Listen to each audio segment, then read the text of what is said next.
Humans Don't Fight to Win, written by FarmWitch4275. I wandered around the halls of the great consulate, watching the ambassadors and officers mingle and mince their way through the political landscape. Yet another group of new life had appeared in the galaxy, and realized that working with the Confederacy was a better option than going it alone. Warmongering races, greedy conglomerates, former pirate kings, and worldless religious nomads were everywhere, with human explorers finding more and more life to add to our empty universe. All kinds were here. Insectoid hives, apes, beastkin, serpents, so many were here, and one could easily find their closest facsimile on the human homeworld. I wondered about and marveled, breathing in the glorious stench of politics. And then I spotted them. 3 of the new delegates were huddled near a maintenance store, grumbling about each other. I recognized the uniforms, the sleek, freshly pressed tailored suits, the random medals that are given to nepotists who got commissions as a means to keep them out of everyone's hair, the loudmouth new blood that has no combat experience, but is given a combat medal as a matter of ceremony when they pass boot camp, and their families or broods put them in random positions to shut their competition out. A very stupid, irritating practice. One that is illegal within the Confederacy, for very good reason, too. I casually approached close enough to eavesdrop on them and pretend to admire a particular painting on the wall. The conversation, if you could call it that, was exactly as I expected, plotting to turn their military might against the weakest member of the Confederacy, using an ancient rite. The newcomers always do this. The 3 idiots in question were secondary advisors to the respective nations. The delegate from the Skatandi were a race of worm-like creatures, an advisor of the warrior-like forearm-draped creatures known as the Abakani, and the particularly sneaky-looking fellow from the bird-like people of the Abanaco. How do we provoke them? The right of conquest must be evoked with the provocation, the Abakani said. They are the weakest of all. It should be easy to conquer them. Perhaps a show of force, the Skatandi delegate growled through its million-toothed maw. We can challenge them to ancient right. We can take their measly wills one by one with no issues, the Abanaco rasped through his beak. What is the ancient right? I've not heard of it, the Skatandi asked. An ancient right of conquest that allows any empire to directly challenge another for control of a specific star system, a single battle on their home territory. If we win, we claim their will.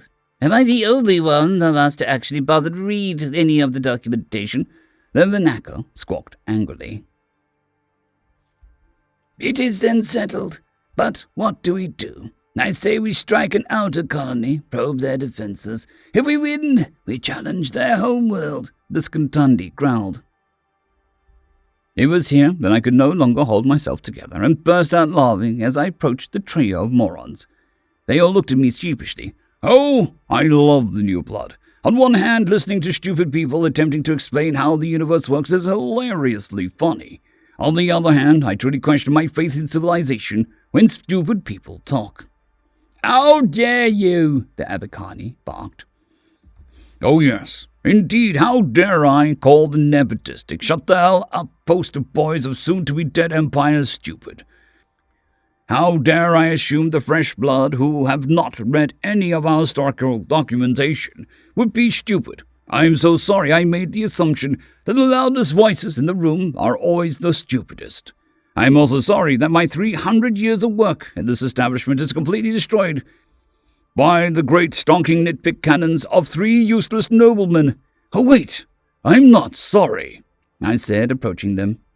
The 3 seemed cowed by my approach. Not only was I a clear foot taller than they were, I also had a greater deal of time in this position, and consequently, I learned how to properly use my voice to convey authority. I shall now ask you 3 morons a question. Do you know of the Sumalai, the Rakan, or the Pocolonians? I asked. I got empty silence from the 3 of them. I see. Time for a history lesson. The Sulamai were the first ones to challenge humanity to the ancient right. They were at the time the very founders of the Confederacy and sported the largest armies in the galaxy. You haven't heard of them before. That's because humans wiped them out. Save one planet, I said. They tried to talk, but I carried on. So here's the city tale. Humans, as it turns out, don't boast about their accomplishments like most others do. They keep secrets, such as the size of their military. The Sulamai were not aware that human warships are standard according to the galactic ship class, except they feel the naval force, roughly 20 times the number as everyone else. Apparently humans have this thing where they don't trust very many people, for good reason, as it turned out. So the Sulamai attacked the colony world closest to their borders. They won that battle, of course, but they lost the war in totality when humans retaliated by swarming their whole world, I said. The three glanced at each other concerningly. Then guess what? Humanity tried negotiating the whole way. Please don't make us do this, they said. The Sulamai didn't heed any warnings. They ignored it. The entire time, their warrior pride wouldn't let them stop, even though humanity did everything to placate them, including offering one of the most lucrative trade contacts ever conceived. Humanity responded by systematically obliterating their entire military when they said no. Now the Sulamai were deposed and live exclusively on one planet in the galaxy, the very same planet they won in the ancient rite, I said, and smiled as I watched the color drain from their faces. That was funny. They stared at me empty-minded for a moment. Then the Rakan appeared and tried the same, thinking humanity expended their efforts with the Sulamai. That thinking didn't last long, as they shortly thereafter lost not only the world they challenged, but half of their colony space in the retaliatory challenges. The Rakan were the only ones who had any sense to withdraw all of their claims. Humans, not so much. The Rakan homeworld was challenged in the right, and predictably the humans won. I explained calmly, but clearly my demeanor wasn't very comforting. The color in the scales and feathers had changed, pale, empty. Clearly, I was making an impression. The Polyconians, well, let's just say there's no reason to talk about them anymore, I said with a strangely evil grin. They all flinched at the concept. And there's us, the Serenai. You know what we did? When the Confederacy resumed operations and the Council called for new leadership, guess who was nominated for the position of Grand Counselor? Humans, of course. They rejected the claims and instead nominated us for the position. You know why? I asked, now uncomfortably close to the three idiots. Silence, terrified, staring. Because we were the first to declare them as trade partners.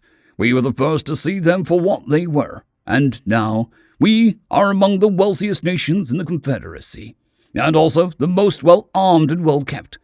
Why? The humans saw us as allies at the time, and all because we didn't fight them. Unlike everyone else, we didn't think much of it at the time, of course, but after 3 centuries of work, we wouldn't have it any other way, I said, watching their responses. They responded by opening their mouths, nothing coming out, then continuing to stare at me. I simply laughed my way out of the room and headed to the council chambers for the next meeting.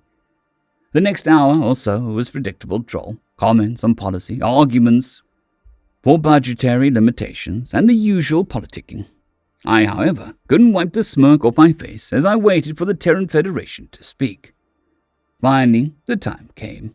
The Terran delegates opened with a security recording of the 3 morons plotting and scheming. It took all of the self-control I had not to burst into laughter right then and there. What made this even funnier was that moments before, during their commencement speeches, the 3 newcomers' ambassadors preached speeches of peace and friendship. The atmosphere in the room grew darker and more menacing as the security recording played out, stopping just before I decided to say hello. For someone preaching peace and friendship, it seems that you are more warmongering than expected. Care to explain? The human delegate asked. The ambassadors all glared at the young chargers. The Abakani ambassador was the first to talk. Please excuse my nephew. He is young and impulsive.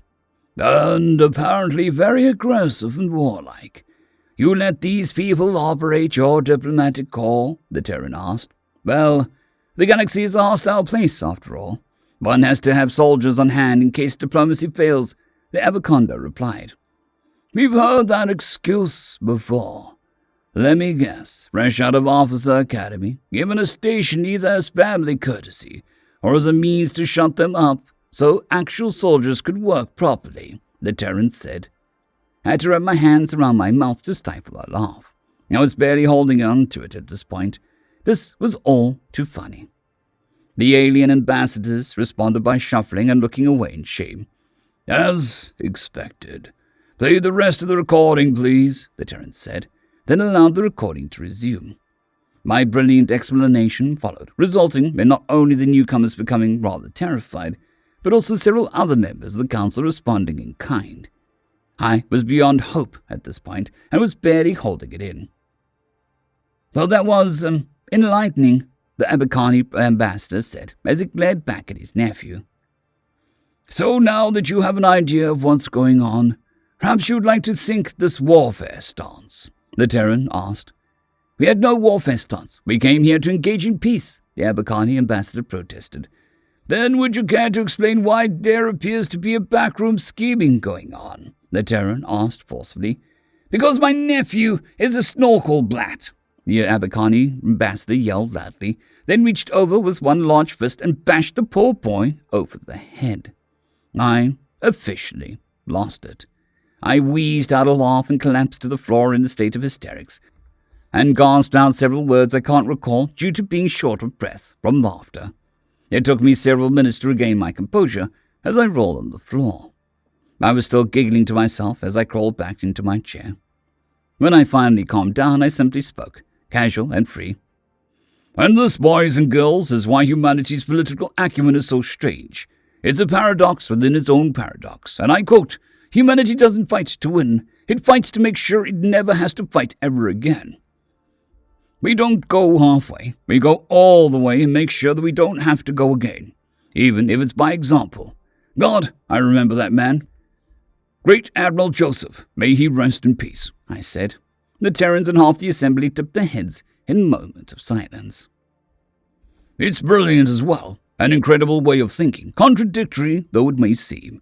When presented with a challenge of any kind, respond with overwhelming force in order to make sure that the next challenger doesn't try the same thing. Make an example of previous conquests and hang their corpses on the walls for all to see. Very subtle nod, then simply says, they found out, you will too. Amazing strategy, really. And the best part is the humans are not only crazy enough, no offense, but heavily armed enough to actually carry out that threat. Extend a hand of peace, while in the shadows behind you sits a reminder as to why the peace is offered in the first place, I remarked casually, lounging a bit too happily in my delegation seat. The council gave the humans a side glance. The humans responded with silent glares of death and stares. As consequence, I yelled and activated my podium, we, the Serenai Imperium, do hereby propose that the ancient rite be hereby permanently abolished.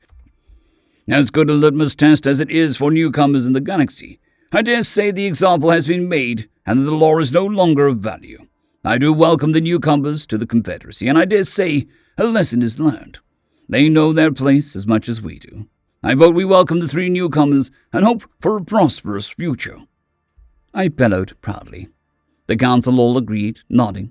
The humans, although still in attack mode, couldn't help but offer a small grin.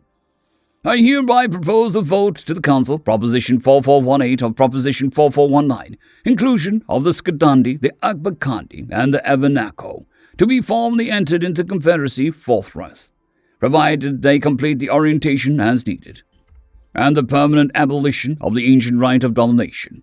Because, frankly, I think I know why the humans keep it around, but it has outlived its usefulness. All in favor, say aye, I yelled, raising my hand. The humans were the first to raise their hands for the vote. The council then raised theirs in turn. Motion is carried unanimously. Welcome to the fold, new friends, the Chamberlain yelled, banging his gavel. And now to formal business, dear Terrans. Are you aware that Abakandi are currently facing a crisis with food shortage? I said, with a definitive smirk and not so subtle wink at the Abakandi ambassador. This made the humans snap out of their practiced military days. I love watching them suddenly switch brain patterns like that. From I want to stab you to I want to hug you in milliseconds flat. Gives me the chills.